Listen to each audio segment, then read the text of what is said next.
राधे राधे, हरे कृष्णा प्रिय भक्तों। आज दिनांक है 3 दिसंबर और दिन है बुधवार। और आज है मार्गशीर्ष मास के शुक्ल पक्ष की चतुर्दशी तिथि।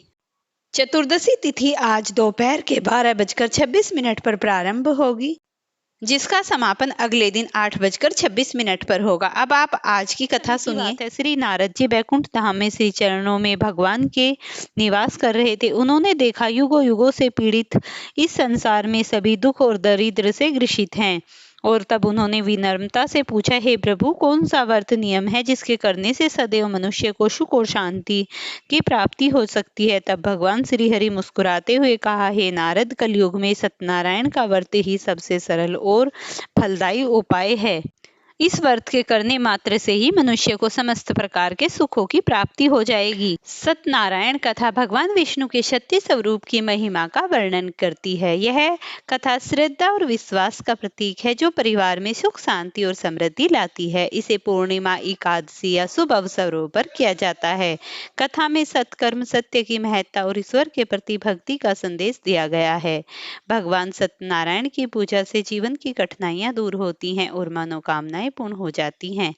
प्रथम अध्याय का श्रवण कीजिए। एक बार नैमिषारण्य में एक तीर्थ आर्यावर्त के 88,000 मुनियों ने महामुनि श्रेष्ठ श्री सूत जी से पूछा, हे मुनि श्रेष्ठ, कलयुग में मनुष्य वेद विधान और धर्म विरुद्ध आचरण करते हुए पापों के बोझ तले दबता जा रहा है। अतः हे मुनि श्रेष्ठ, मनुष्य के कल्याण हेतु कोई ऐसा उपाय बताइए जिससे मनुष्य को पुण्य लाभ मिले। तब श्री सूत जी बोले, हे ऋषियों, आपने विश्व कल्याण के लिए उत्तम प्रश्न किया है। अब मैं उस मंगलकारी व्रत का वर्णन करूंगा जिसके संबंध में एक बार महर्षि नारद जी ने भगवान लक्ष्मी नारायण से पूछा था और उन्होंने नारद जी से जो भी कहा था उसे सुनिए। महर्षि नारद जी मानव कल्याण की इच्छा से विभिन्न लोकों का भ्रमण करते हुए पृथ्वीलोक पर जा पहुंचे। वहां अपने अपने कर्मों के अनुसार लोगों को दुखों से पीड़ित देखकर बहुत परेशान हुए और मन में विचार करने लगे कि इन प्राणियों का दुख का निवारण कैसे होगा। जब वह कोई उपाय न सोच सके तो वह विष्णु भगवान से मिलने पहुंच गए।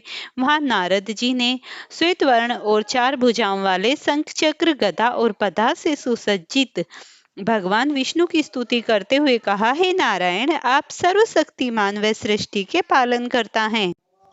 आपका कोई आदि, मध्य और अंत नहीं है। आप सृष्टि के कण कण में व्याप्त हैं और अपने भक्तों की मंगल कामनाएं पूरी करने वाले हैं। मैं आपको नमन करता हूँ। नारद जी की स्तुति सुनकर भगवान विष्णु बोले, हे मुनिवर, आप मुझे अपने यहाँ आने का कारण बताइए। तब नारद जी ने कहा, पृथ्वीलोक के प्राणी अपने अपने कर्मों के अनुसार विभिन्न योनियों में रहते हुए दुखों से पीड़ित हैं। मुझ पर कृपया करते हुए ऐसा उपाय बताइए जिससे उनके दुखों का नाश हो सके। इसके उत्तर में भगवान विष्णु बोले, हे नारद, अब मैं ऐसे व्रत का वर्णन करने जा रहा हूँ जिसे करने से विश्व के सभी स्त्री पुरुषों को पापों से मुक्ति मिलेगी और निर्धनता नष्ट होने से मनुष्य अंदर तक जीवन यापन करेगा। श्री सत्यनारायण भगवान के इस व्रत को करने से जातक की सभी मंगल कामनाएं पूरी होंगी।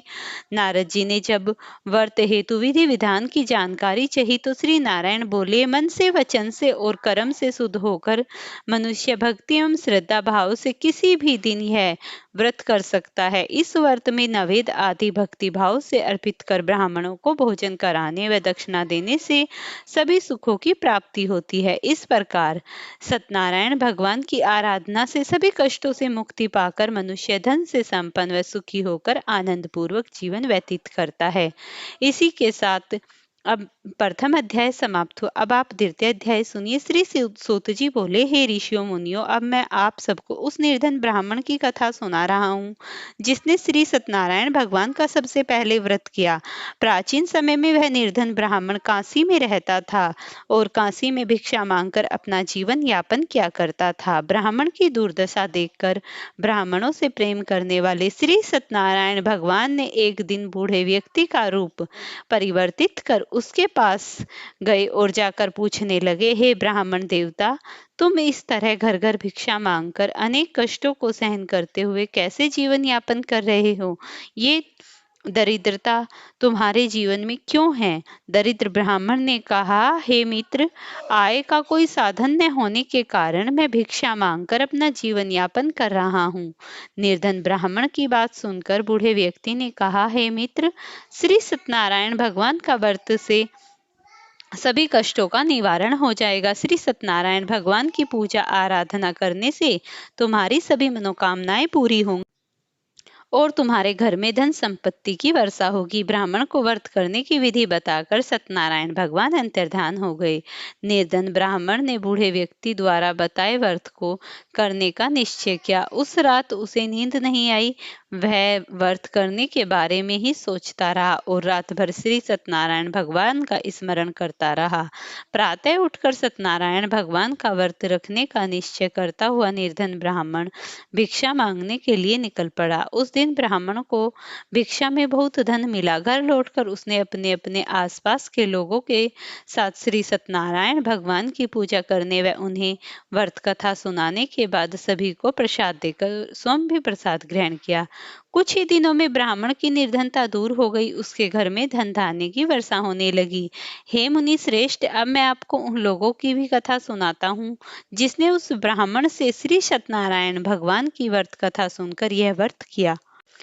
उसके अनेक कष्ट थे, वे कैसे दूर हुए। धन संपत्ति से संपन्न उस ब्राह्मण ने हर माह नियमित रूप से व्रत करते हुए जब अगले माह श्री सत्यनारायण भगवान का व्रत किया तो उस व्रत में बहुत बंधु बांधवों और मित्र सम्मिलित हुए। उसी समय एक बूढ़ा लकड़हारा वहां से गुजरा। उसे बड़ी प्यास लग रही थी, अतः जल पीने की इच्छा से बूढ़े लकड़हारे ने लकड़ियों के गट्ठे को जमीन पर रख दिया और घर आंगन में पहुंचकर उस ब्राह्मण से पूछा, हे ब्राह्मण देवता, आप किसका पूजन कर रहे हो और इस व्रत को करने से क्या लाभ है? कृपया कर मुझे बताइए। बूढ़े लकड़हारे की बातें सुनकर उस ब्राह्मण ने कहा, मैं अपने बंधु बांधवों और परिचितों के साथ श्री सत्यनारायण भगवान की पूजा कर रहा हूँ। इसको करने से श्री सत्यनारायण भगवान की अनुकंपा से निर्धनता नष्ट होती है और संसार के दुखों से मुक्ति मिलती है। ब्राह्मण से इस व्रत का वर्णन सुनकर बूढ़ा लकड़हारा बहुत प्रसन्न हुआ और मन ही मन सत्यनारायण भगवान का व्रत करने का निश्चय किया। इसके चलते हुए लकड़हारे के मन में एक विचार आया। उसने सोचा, आज लकड़ियां बेचने से जो धन मिलेगा, आज उस धन को मैं श्री सत्यनारायण भगवान की पूजा में लगाऊंगा। ऐसा विचार कर उस दिन लकड़हारे को लकड़ियों में अधिक रुपए मिले। लकड़हारे ने उन रुपयों से केले, घी, दूध, दही, गेहूं का आटा और शक्कर खरीदा। घर लौटकर लकड़हारे ने देवों के प्रिय नगरी काशी में श्री सत्यनारायण भगवान का पूजन किया। उस पूजा में उसके परिवार के वे आसपास के लोग भी सम्मिलित हुए। श्री सत्यनारायण भगवान की पूजा और व्रत कथा सुनने के बाद लकड़हारे ने प्रसाद बांटकर स्वयं भी प्रसाद ग्रहण किया। श्री सत्यनारायण भगवान की अनुकंपा से लकड़हारे के घर में धन धान्य की वर्षा होने लगी। उसकी निर्धनता दूर हो गई और श्री सत्यनारायण भगवान की पूजा करते हुए लकड़हारा आनंद पूर्वक जीवन यापन करता हुआ अंत में मोक्ष को प्राप्त कर वैकुंठ धाम को चला गया। इस प्रकार अब आप तीसरे अध्याय की कथा सुनिए। श्री सूत जी बोले, हे ऋषि मुनियों, अब मैं आपको आगे की कथा कहता हूँ। प्राचीन काल में कनकपुर में उल्लामुख नाम का एक बुद्धिमान तथा सत्यवादी राजा राज्य करता था। वह प्रतिदिन मंदिर जाकर सत्यनारायण का पूजन किया करता था और निर्धनों को अन्न, वस्त्र और धन दान देकर खुद प्रसन्न हुआ करता था। उसकी पत्नी सुभद्रा बहुत ही सुशील थी। वे दोनों हर महीने श्री सत्यनारायण भगवान का व्रत करते थे।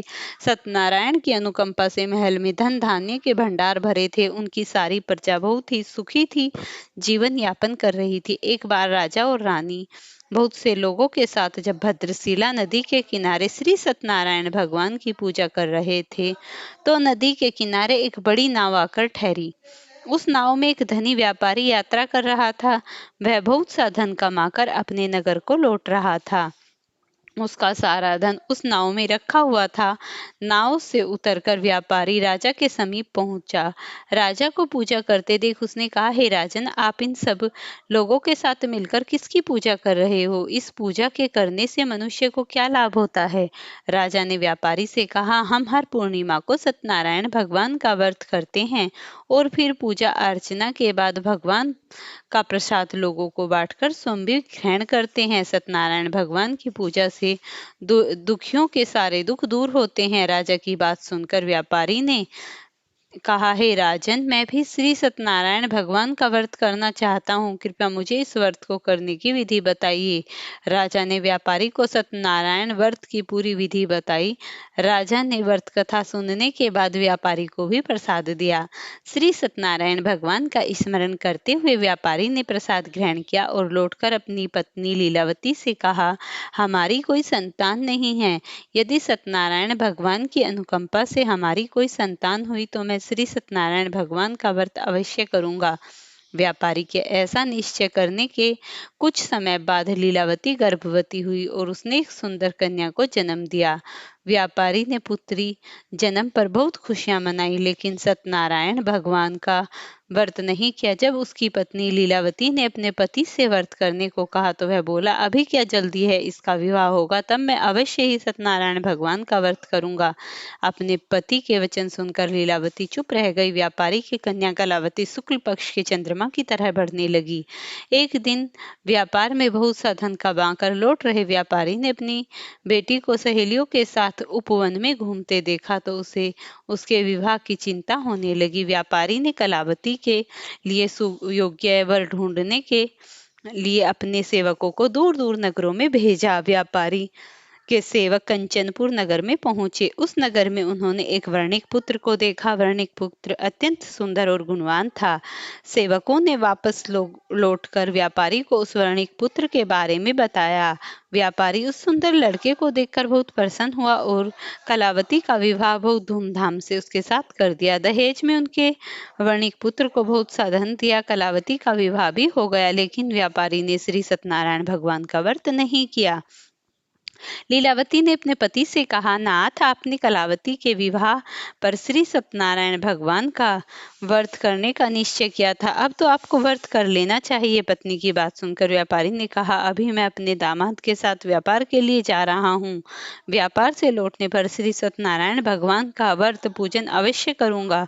यह कहकर व्यापारी ने नावों में सामान भरा और अपने दामाद तथा सेवकों के साथ व्यापार के लिए निकल पड़ा।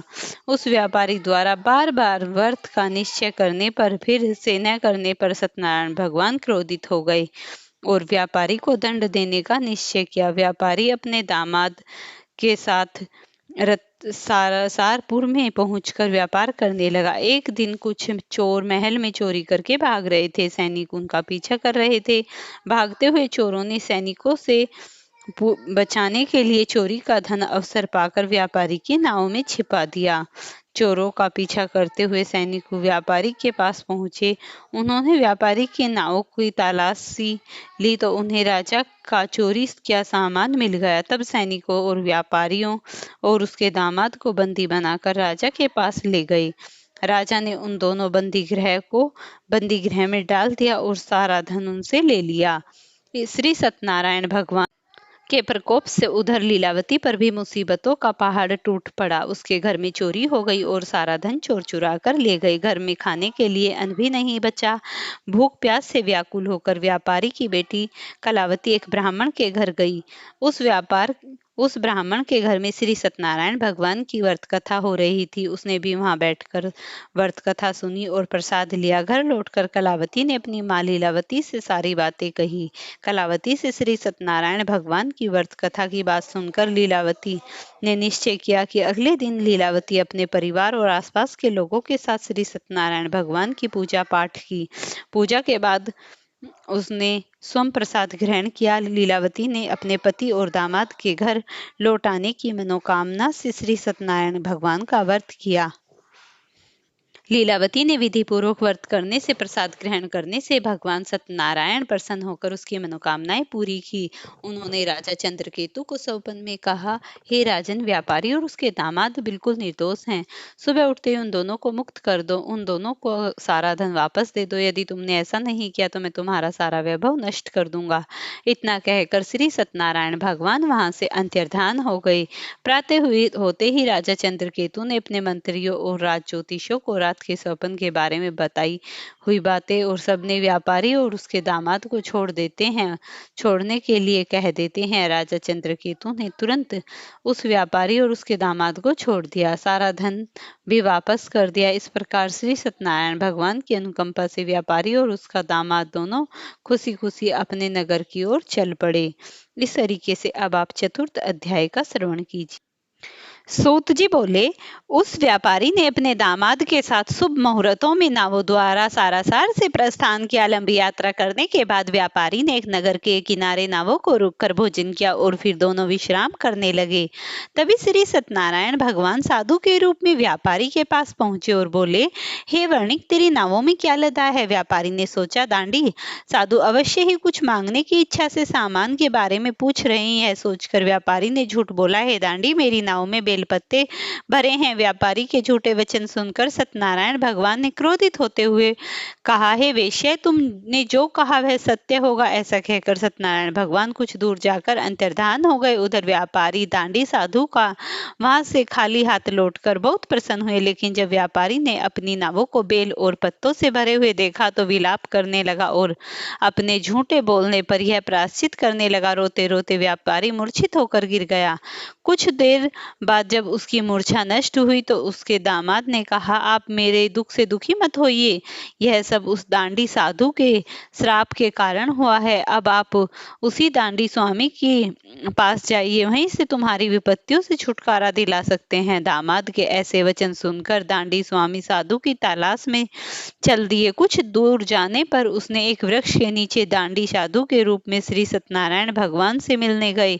व्यापारी ने दांडी साधु के चरणों में गिरकर क्षमा मांगी। दांडी स्वरूप सत्यनारायण भगवान बोले, हे वर्णिक पुत्र, तेरे झूठ बोलने के कारण ही तुझे बार बार दुख मिला है। तूने बार बार मेरी पूजा के लिए विमुख हुआ है, लेकिन कभी पूजा नहीं की। व्यापारी ने हाथ जोड़कर कहा, हे भगवान, आप तो दीन दुखियों के कष्ट दूर करने वाले हैं, मेरी इस गलती से मुझे क्षमा करे। आपके रूप को तो ब्रह्मा भी नहीं जान पाते, फिर भला मैं अज्ञानी कैसे आपकी लीला को समझ पाता। अब मैं जीवन में कभी झूठ नहीं बोलूंगा, सदैव श्री सत्यनारायण भगवान का व्रत और पूजन करूंगा। आप मुझ पर अनुकंपा करें। व्यापारी को क्षमा याचना सुनकर दांडी स्वामी ने उसे क्षमा कर दिया।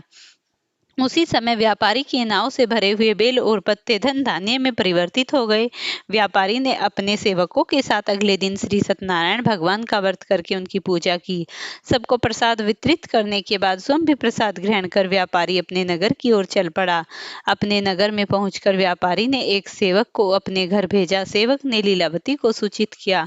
उस समय लीलावती कलावती दोनों श्री सत्यनारायण भगवान की पूजा कर रही थी। पति और दामाद के लौटने आने का समाचार सुनकर कलावती लीलावती से कहा, बेटी, मैं नदी के किनारे जा रही हूँ, तू प्रसाद ग्रहण कर शीघ्र आ जा। कलावती लीलावती नदी की ओर चल पड़ी, परंतु कलावती पति से मिलने की खुशी में प्रसाद ग्रहण किए बिना ही घर से निकल पड़ी। नदी किनारे जाकर बैठी और पहुंची। उसने प्रसाद ग्रहण न करने के कारण सत्यनारायण भगवान क्रोधित हो गए। उन्होंने व्यापारी की नाव को नदी में डुबा दिया। अपने पति को वहां न देख लीलावती ने रोना शुरू कर दिया। तब व्यापारी ने कहा, पुत्री, अवश्य ही तुम्हें कोई भूल की है, इसीलिए श्री सत्यनारायण भगवान ने तुम्हें दंड दिया है। तब व्यापारी ने श्री सत्यनारायण भगवान से प्रार्थना की, हे भगवान, मेरे परिवार की, मेरे किसी स्त्री पुरुष से यदि कोई भूल हो गई हो तो उसे अवश्य क्षमा करे। तब आकाशवाणी हुई, हे वर्णिक पुत्र, तेरी कन्या मेरे प्रसाद को ग्रहण किए बिना चली आई। यदि वह घर जाकर तेरी कन्या प्रसाद ग्रहण करके वापस आए तो उसके पति के दर्शन अवश्य होंगे। कलावती ने वैसा ही किया। उसके पति प्रसाद ग्रहण करके वापस लौटी तो नाव ऊपर उठी आ गई। दामाद भी सुरक्षित नदी से निकल आया। घर लौटकर व्यापारी ने अपने परिवार के साथ मिलकर विधि विधान से सत्यनारायण भगवान की पूजा की। उनकी सभी मनोकामनाएं पूरी हुई। अब आप 5वां अध्याय सुनिए। श्री सूत जी बोले, हे ऋषियों मुनियों, मैं आपको कथा कहता हूँ। कौशलपुर में एक राजा तुंगध्वज प्रजा अपनी छत्र छाया में आनंद पूर्वक रहा करता था। तब तुंगध्वज अपनी प्रजा के सुख से बहुत ध्यान रखता, लेकिन एक बार उसने सत्यनारायण भगवान का प्रसाद ग्रहण नहीं किया। तब श्री सत्यनारायण भगवान ने राजा को प्रसाद ग्रहण न करने का दंड दिया। एक दिन राजा तुंगध्वज जंगल में हिंसक पशुओं का शिकार करने निकला था। शिकार का पीछा करते करते वह अपने सैनिकों से अलग हो गया और उसने देर तक हिंसक जानवरों का शिकार किया। अतः कुछ देर विश्राम करने के लिए वह एक वृक्ष के नीचे बैठ गया।